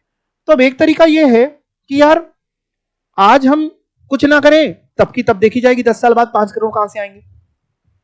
या दूसरा तरीका यह है कि हम थोड़ा थोड़ा पैसा निकाल के हर साल कहीं पे इन्वेस्ट करते चले। मे बी बैंक में एफडी करा दें, may be mutual fund, shares, कुछ भी, और इन्वेस्ट करते चले ताकि बाद में मैच्योरिटी जब आएगी तब हम वो इन्वेस्टमेंट बेच देंगे और जो भी थोड़ा बहुत और लगाना होगा वो अपने पास से लगा देंगे और बिटिया को विदा कर देंगे, डिवेंचर्स को रिडीम कर देंगे। जब कंपनी ये जो दूसरा तरीका अपनाती है जहां पे वो थोड़ा थोड़ा पैसा कहीं पे इन्वेस्ट कर रही है for the purpose of redemption of debenture, वो कहलाता है सिंकिंग फंड। और जब कंपनी कहती है नहीं यार हमारे पास तब की तब देखेंगे, पैसे तभी देख लेंगे यार, तो यानी कहलाता है कि सिंकिंग फंड एग्जिस्ट नहीं करता। यानी आज कंपनी अपने डिबेंचर्स ओपन मार्केट से खरीद रही है। तो एक तरीके से शादी हो रही बिटिया की, विदा हो रही ना, डिबेंचर्स खरीद रहे हैं, कैंसिल हो रहे हैं, पैसे तो चाहिए, चाहे इन्वेस्टमेंट के तौर पे भी खरीद लेंगे तो भी पैसे चाहिए। अब या तो कंपनी ने पहले से तैयारी करके रखी होगी, यानी सिंकिंग फंड एग्जिस्ट करता होगा, इसका मतलब कहीं पे इन्वेस्टमेंट करके रखी होगी, और आज वो क्या करेगी कंपनी, वो इन्वेस्टमेंट बेचेगी, पैसा लेगी और डिबेंचर्स को खरीद लाएगी। और या फिर सिंकिंग फंड एग्जिस्ट नहीं करता होगा तो कंपनी के पास पैसा पड़ा होगा, उसी पैसे को यूज कर लेगी। समझ गए? तो हम लोग बेसिकली करेंगे क्या, हम लोग डिबेंचर जो परचेज करेंगे ओपन मार्केट में उसमें इमीडिएट कैंसिलेशन और एज ए इन्वेस्टमेंट। फिर इमीडिएट कैंसिलेशन के अंदर भी दो समझेंगे कि अगर सिंकिंग फंड एग्जिस्ट नहीं करता तो क्या होगा, और अगर सिंकिंग फंड एग्जिस्ट करता है तो क्या होगा। समझ गए बात को?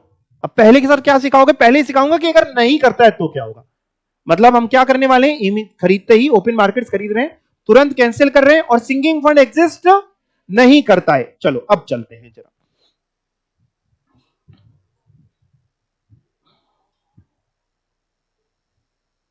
आओ अकाउंटिंग ट्रीटमेंट सीख रहे हो, वो भी सर किसका सिखा रहे हो सर, खरीद के क्या कर रहे हो, तुरंत कैंसिल कर रहे हैं, इमीडिएट कैंसिलेशन। ये देखो लिखा है ना, इमीडिएट कैंसिलेशन। उसमें भी सर आप कह रहे हो दो चीजें सिखाएंगे। हाँ बेटा, दो सिखाएंगे। एक सिखाएंगे जब सिंकिंग फंड एग्जिस्ट नहीं करता तो क्या होगा, मैं सिखाऊंगा अभी, और एक सिखाऊंगा जब सिंकिंग फंड एग्जिस्ट करता है। ठीक है, तो सर अगर सिंकिंग फंड एग्जिस्ट नहीं करता है तो क्या होगा, पहले ये सिखा दो, आज यही हो पाएगा शायद। यानी इमीडिएट कैंसिलेशन, और अगर सिंकिंग फंड एग्जिस्ट नहीं करता तो क्या करें, समझते हैं उसको जरा। चलो भाई मेरी तरफ देखो, फिर इस एंट्री पे चलेंगे। सिंकिंग फंड एग्जिस्ट करता नहीं मतलब कहीं पे इन्वेस्टमेंट करी नहीं थी, इन्वेस्टमेंट नहीं करी है तो यानी इन्वेस्टमेंट वगैरह बेच के कहीं से पैसा नहीं लाने वाले, सिंपली हमारे पास पैसा वगैरह पड़ा होगा, हम उसी से ही डिबेंचर्स को खरीदने वाले हैं, और डिबेंचर को खरीद के रखने वाले हैं कि तुरंत कैंसिल कर रहे हैं। कैंसिल। जब भी डिबेंचर इश्यू होता है, जब इश्यू होता है तो इश्यू होते समय डिबेंचर अकाउंट क्रेडिट होता है। इश्यू होने की entry bank account debit to let's say 10% debenture account, है ना, क्रेडिट होता है। आज खरीदते ही कैंसिल होना है तो वो डिबेंचर अकाउंट क्या होना चाहिए, डेबिट। और दोगे क्या उनको पैसा, तो एंट्री बन गई डिबेंचर अकाउंट डेबिट, जितने भी है 10% डिबेंचर अकाउंट, 12% जो भी उसका रेट ऑफ इंटरेस्ट है, 10% let's say debenture account debit to bank. बड़ा सिंपल सी एंट्री सर, इसमें कुछ है ही नहीं। हाँ बिल्कुल सही बात है बेटा, हमने खरीदे और कैंसिल कर दिए, एंट्री बनी डिबेंचर अकाउंट डेबिट टू में। कितने रुपए दिए, 100 रुपए की फेस वैल्यू थी, और हमने माना, पहला केस हम मान रहे हैं कि हम 100 में ही खरीद लाए। ऐसे डिबेंचर जिनकी फेस वैल्यू कितनी थी, 100, और खरीदने में कितने मिल गया, मार्केट में चल भी कितने करा था, 100 का। तो सिंपल सी entry debenture account debit to bank. Sir ऐसा भी तो हो सकता है कि डिबेंचर की फेस वैल्यू 100 हो सकता है मार्केट में चल रहा हो उससे ज्यादा का, या उससे, हो सकता है, यस और नो, बिल्कुल हो सकता है बेटा। तो सर उसमें क्या करेंगे, मतलब आप कह रहे हो कि जैसे एक केस तो ये था कि 100 रुपए का डिबेंचर 100 में ही खरीद लाए तो ठीक है, डिबेंचर टू बैंक। एक केस 100 का डिबेंचर लेट से 90 में चल रहा था, 90 में कंपनी खरीद लाई। हमको बस इतना बता दो कंपनी का प्रॉफिट है कि लॉस है, कंपनी का बताना। 100 रुपए का फेस वैल्यू का डिबेंचर मार्केट में 90 में चल रहा था, मार्केट में जाके 90 में खरीद लाई और कैंसिल कर दिया। हमको समझ नहीं आ रहा प्रॉफिट है कि लॉस, बोले क्या बोल रहे हैं इसको, आपको भी क्या ही पता है ना। कितने लोग कह रहे प्रॉफिट है, कितने लोग कह रहे लॉस है। हाँ प्रॉफिट वाले नीचे कह लॉस वाले, सब प्रॉफिट ही कह रहे, पता आपको सबको होता है, बस कॉन्फिडेंस की कमी है। मार्केट में पता करो कोई कॉन्फिडेंस की दवाई आती है, कोई गोली कॉन्फिडेंस की, सुबह शाम पानी में घोल के पी ली, कॉन्फिडेंस बढ़ जाए। कॉन्फिडेंस बढ़ा लो पास हो जाओगे। हालांकि कॉन्फिडेंस भी आपके अंदर बहुत है, घूमने के लिए कहते हैं अभी तो आप ऐसे ऐसे रेस्टोरेंट्स ऐसी ऐसी जगह बता देंगे, किस रेस्टोरेंट वाले को नहीं बताओगे अच्छा ये हमारा ये रेस्टोरेंट है, आपको बताओगे।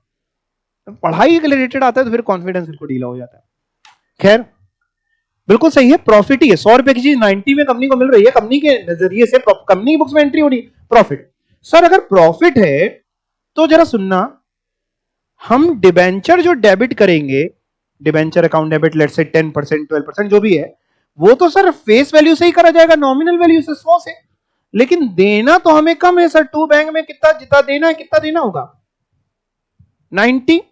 तो एंट्री तो बैलेंस हुई नहीं, एंट्री बैलेंस हुई क्या, नहीं। कितने रुपए बच रहे, प्रॉफिट की लॉस, प्रॉफिट किस पे है, प्रॉफिट किस चीज का है, डिबेंचर के जो रिडेम्पशन कर रहे हैं या तुरंत खरीद के कैंसिल कर रहे हैं। यानी यहां पे हमें एक काम और करना पड़ेगा, एक खाता खोलना पड़ेगा टू प्रॉफिट ऑन, या तो देखो कुछ लोग कुछ बुक्स में दिया होता है to profit on redemption of debenture, या कुछ बुक्स में दिया होता है to profit on cancellation of debenture, दोनों एक ही मतलब, कोई भी एक खाता खोल सकते हैं।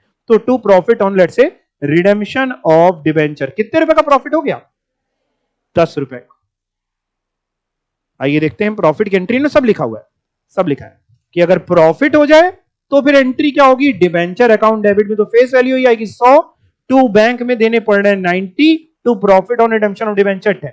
ये सब मेरी एज्यूम फिगर हैं, इनटू नंबर ऑफ डिबेंचर्स भी होंगे। कोई डाउट किसी को। तीसरा केस क्या बन सकता है, एक तो हो गया पार पे खरीद लिया, एक हो सकता है प्रॉफिट, तीसरा केस क्या हो सकता है, बिल्कुल लॉस। लॉस का मतलब कि आपने 100 रुपए की फेस वैल्यू वाली चीज कितने पे खरीदी, हम क्यों 110 माने, 105 मान लेते हैं, कुछ भी मान सकते हैं, हम 105 मान लेते हैं। 100 रुपए वाली चीज कितने पे खरीद लाए, 105 पे। 5 रुपए का कंपनी का लॉस है, मतलब जब एंट्री कंपनी करेगी तो डिबेंचर अकाउंट तो जो डेबिट करेगी वो तो नॉमिनल वैल्यू से ही करेगी, डिबेंचर अकाउंट डेबिट जो करेगी सर वो तो 100 से ही करेगी, लेकिन देने पड़ रहे हैं टू बैंक 105, तो 5 का तो नुकसान है। डेबिट होगा कि क्रेडिट होगा, लॉस तो डेबिट। सर नाम क्या यूज करेंगे, loss on redemption of debenture 5 रुपए अकाउंट डेबिट। ठीक, पढ़ के देखते हैं लॉस वाला केस।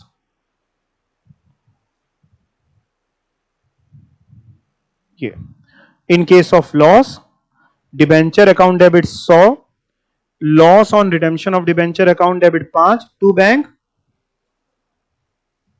यहां तक कोई दिक्कत? आपने कितने केसेस सीखे? तीन केसेस में 3 अलग अलग एंट्री।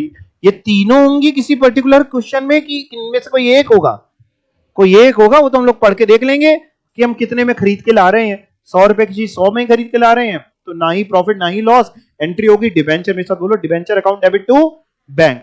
100 रुपए की चीज 90 में खरीद के ला रहे हैं, प्रॉफिट हुआ, एंट्री होगी debenture account debit 100 to bank 90 to profit on redemption of debenture 10। Loss में खरीद के ला रहे हैं 100 रुपए की चीज 105 में, तो एंट्री होगी debenture account debit 100, loss on redemption of debenture account debit 5 to bank 105।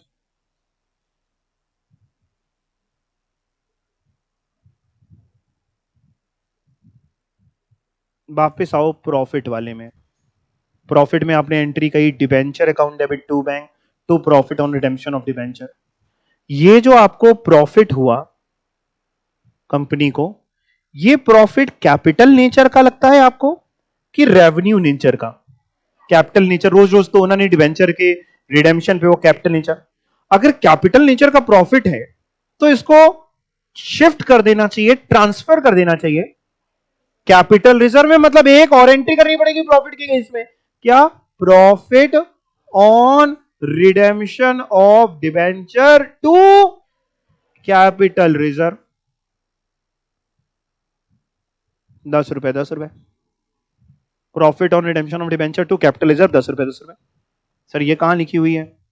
ये प्रॉफिट हुआ तो इस प्रॉफिट को कहां भेज देंगे? कैपिटल रिजर्व में, profit on redemption of debenture to capital reserve.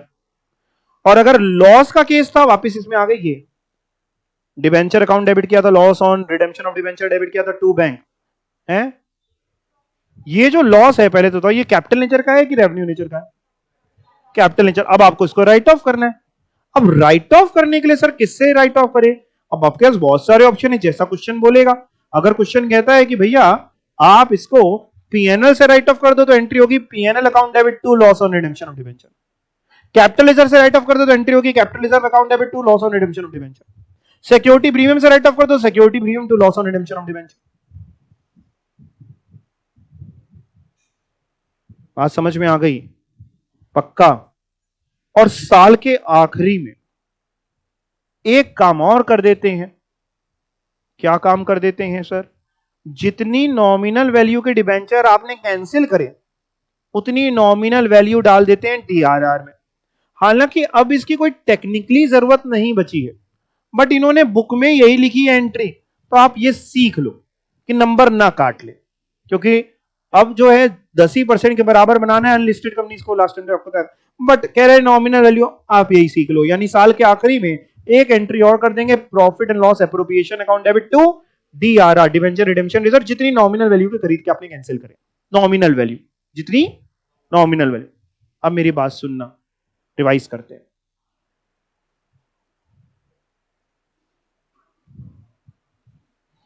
क्या सीख रहे हो? ओपन मार्केट से डिबेंचर खरीदे हैं, वो भी क्या किया है? तुरंत कैंसिल। और उसमें भी क्या सीख रहे हो? जब सिंकिंग फंड एग्जिस्ट नहीं करता। और इसके भी 3 केसेस सीख रहे हो कि डिबेंचर आज जो ओपन मार्केट से खरीद के लाए, एक केस 100 का ही खरीद लाए, एक केस 90 का खरीद लाए, या ऐसे लिखें, ऐसे लिखें, एक case no profit no loss पे खरीद लाए, एक केस प्रॉफिट पे खरीद लाए, एक केस, ठीक है। अगर नो प्रॉफिट नो लॉस पे, तो एक एंट्री, पहली एंट्री जो होगी वो होगी डिबेंचर अकाउंट डेबिट वगैरह सब लगा लेना है ना घर पे, to bank, debenture to bank 100 रुपए 100 रुपए। और एक और एंट्री होगी है सर? हां, इसमें 2 एंट्री होंगी। सबसे आखिरी में profit and loss appropriation account debit to DRR, जितनी नॉमिनल वैल्यू खरीद के आपने कैंसिल करें 100 रुपए मान लो तो 100 रुपए 100 रुपए, ये 2 एंट्री से इसका काम खत्म हो जाएगा। प्रॉफिट पे खरीदा है तो पहली एंट्री होगी debenture to bank to profit on, आप लिख लोगे आगे घर पे, to profit on cancellation of debenture. Debenture में आएगा 100, टू बैंक में 90, टू प्रॉफिट में 10। दूसरी एंट्री जो होगी, इस प्रॉफिट को कहीं भेज देना, रखना नहीं अपने पास। Profit on redemption of debenture account debit 10 to capital reserve. और एक और भी तो होगी, इसमें 3 होगी, पीएनएल एप्रोप्रिएशन टू डीआरआर, जितनी नॉमिनल वैल्यू के खरीद के कैंसिल करें, मान लो 100 तो 100। लॉस के केस में सर क्या होगा, लॉस के केस में क्या होगा, लॉस के केस में भी 3 एंट्री होंगी। मतलब पहली एंट्री होगी debenture account debit, loss on redemption of debenture account debit to bank 100, 5, 105। दूसरी एंट्री में सर इस लॉस को राइट ऑफ कर देना, या तो सिक्योरिटीज प्रीमियम से राइट ऑफ होगा, सिक्योरिटी प्रीमियम डेबिट ऑब्लिक लगा रहा हूं, या कैपिटल रिजर्व, या प्रॉफिट एंड लॉस, या इन्होंने जनरल रिजर्व नहीं लिखा है, अगर वो बोलेगा तो मुझसे भी राइट ऑफ कर सकते हैं, या general reserve debit to loss on redemption of debenture 5, 5। तीसरी entry PNL appropriation to DRR.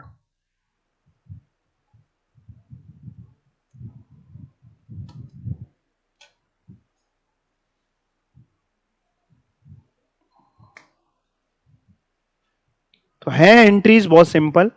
Profit और लॉस के केस में total number of entries will be 3, no profit no loss के केस में total number of entry will be 2 only. और ये तब सीखा जब सिंकिंग फंड एग्जिस्ट नहीं करता। अगले टर्म पे सीखेंगे अगर सिंकिंग फंड एग्जिस्ट करता होगा, बट तब तक अगर आप ये ना भूल के आए तो अच्छा रहेगा। भूल तो नहीं आओगे? चलो ठीक है, थैंक यू।